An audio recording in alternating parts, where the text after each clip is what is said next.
What's up, guys? Chris here from Mainly Mesh. It's a video. It's Monday. It's Mainly Monday. Woo! Haven't had one of these in a while. Yeah, I'm gonna review this head. It's an Epoch. It's pretty sweet. So, strung it up with some String King 1S mesh, and this is definitely a video I should have thought through what I wanted to say before I started it, but I didn't, so we're going to go through it anyways. So, first thing you notice when you pick up a hawk is obviously the rough texture. If you're talking what you feel first, that's because it's a composite infused plastic. I have no idea how much composite is in there, what composite entails by saying composite. It's a very broad word, but for the most part it feels just like a strong plastic head. There's not quite as much give. You can feel it flex and then pop right back to the same shape. It's just a very, very solid head. Some of that strength comes from especially the vertical strength. So what kind of bugs me about a lot of heads is, so if you take this gate torque for example, there's a lot of, you can compress the sides by just squeezing down, as you can see here, and a lot of that is simply just the engineering of the head. So if you imagine this as a bridge, that's just like, if I always say to myself, oh, if this was a bridge, would it flex when I stood on it? Yeah, it probably would. This is more of a shape that it's supposed to bend forward. Now, where the strength comes from in the head is because it's allowing the head to flex back and hopefully snap back forward. So it's a strong design for a head, but if you're really looking for some vertical strength in terms of checks coming down on the head like this, you're going to make your good old classic struts.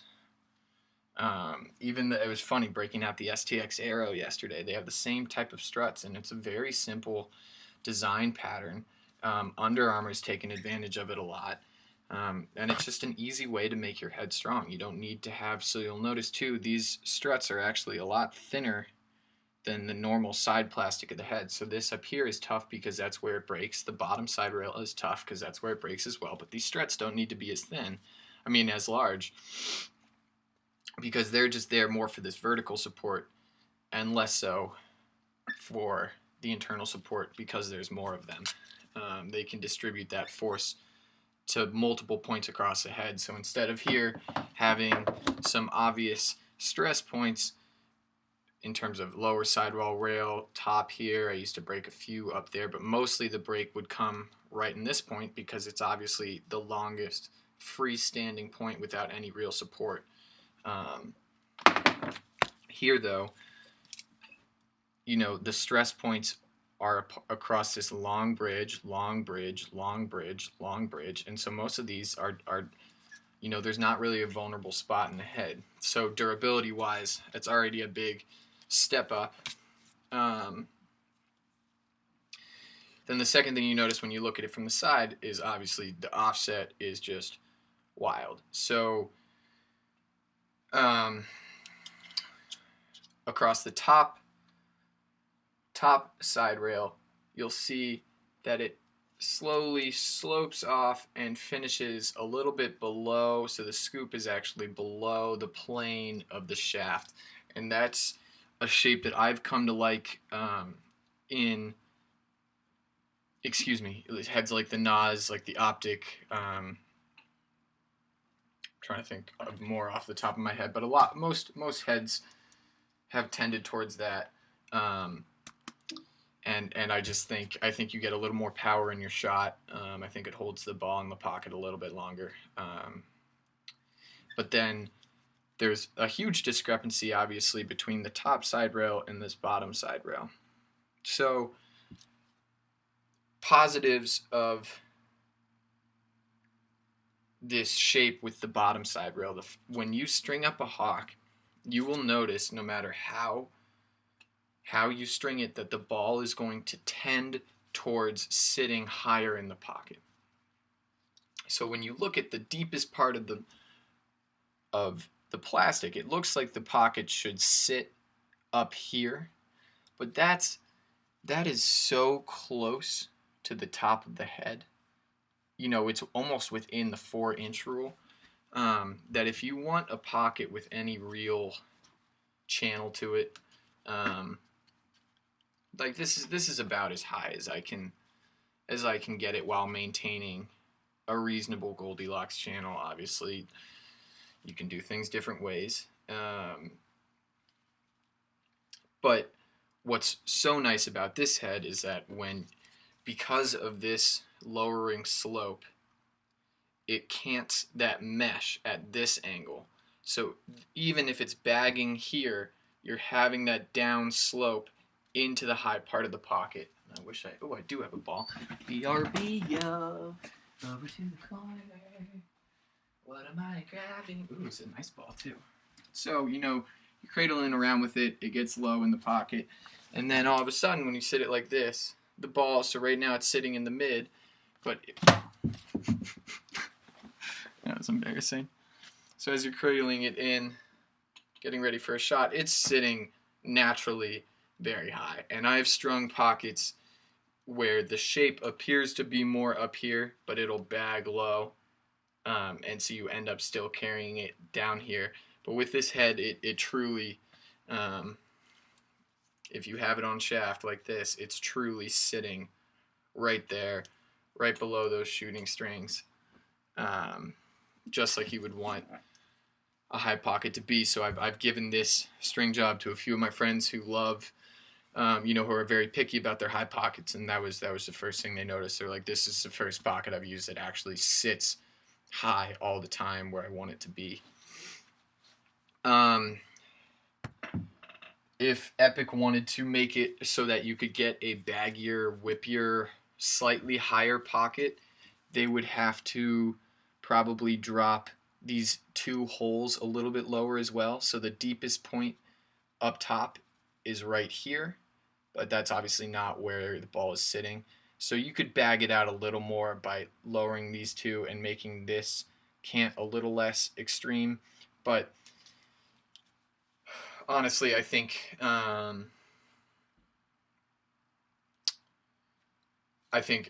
I think of a high pocket, that's where I would put it in order to still. So this head doesn't have much whip at all.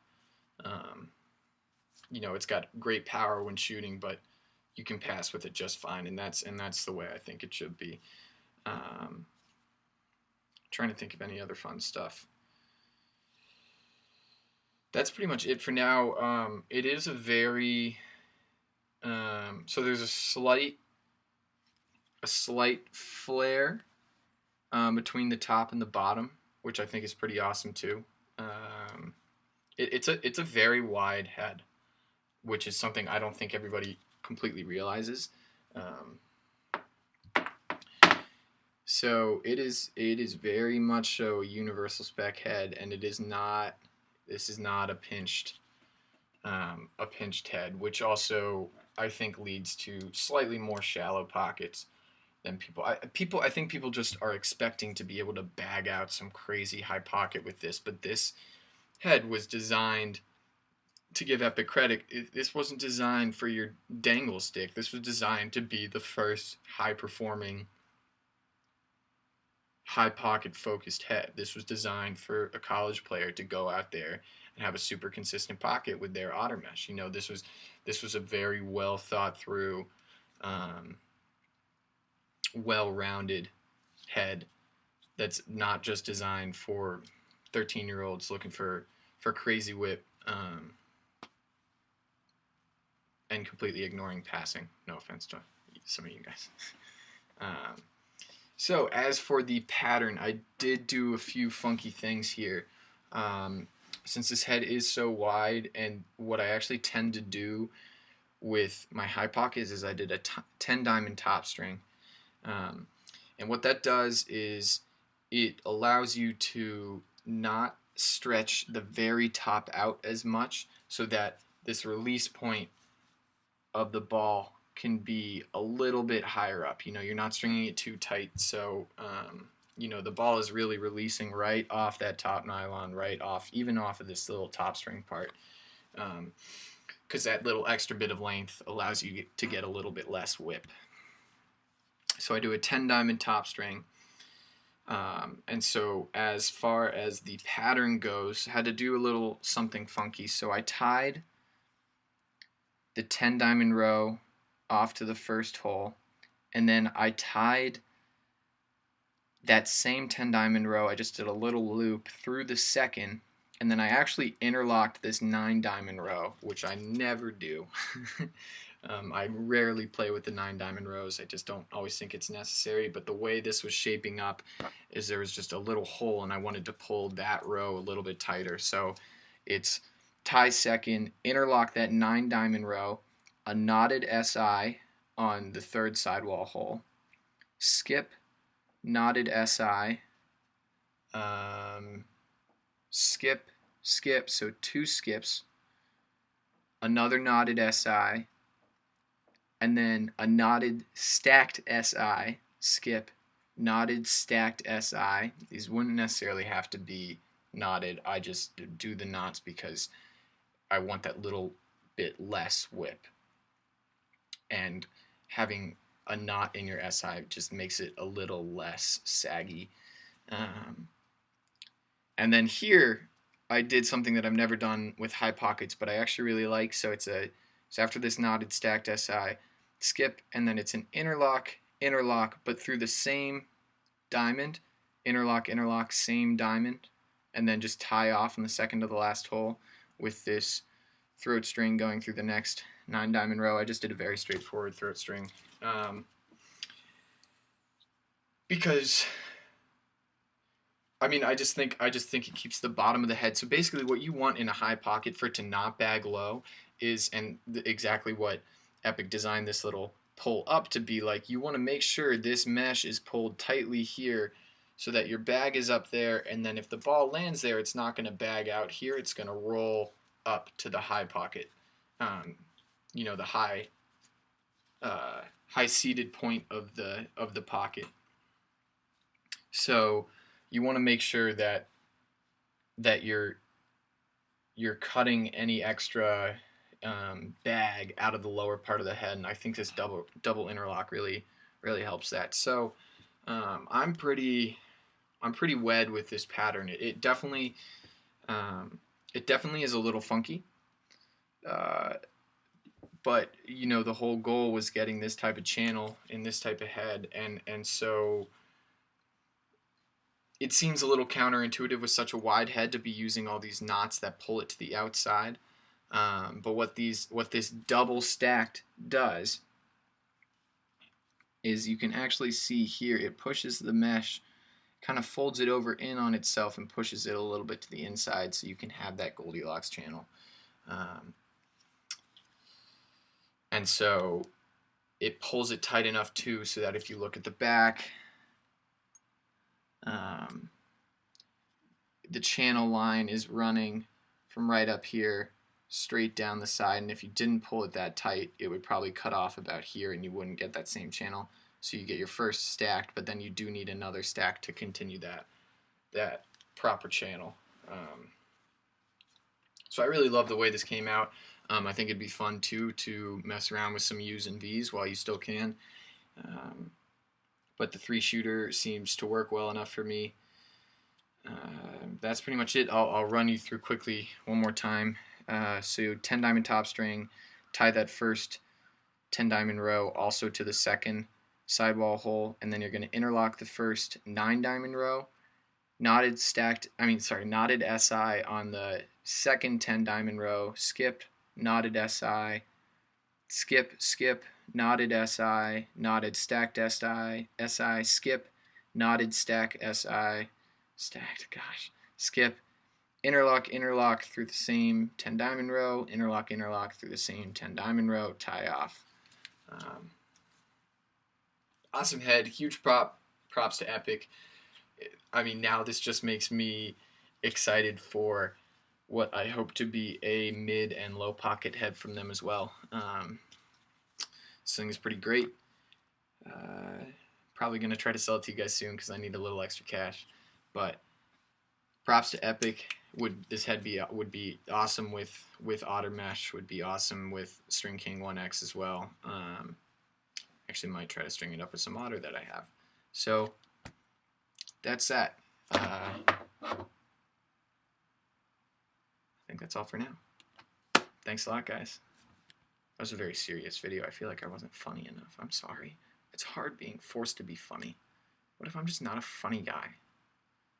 I'll catch you guys next time. God.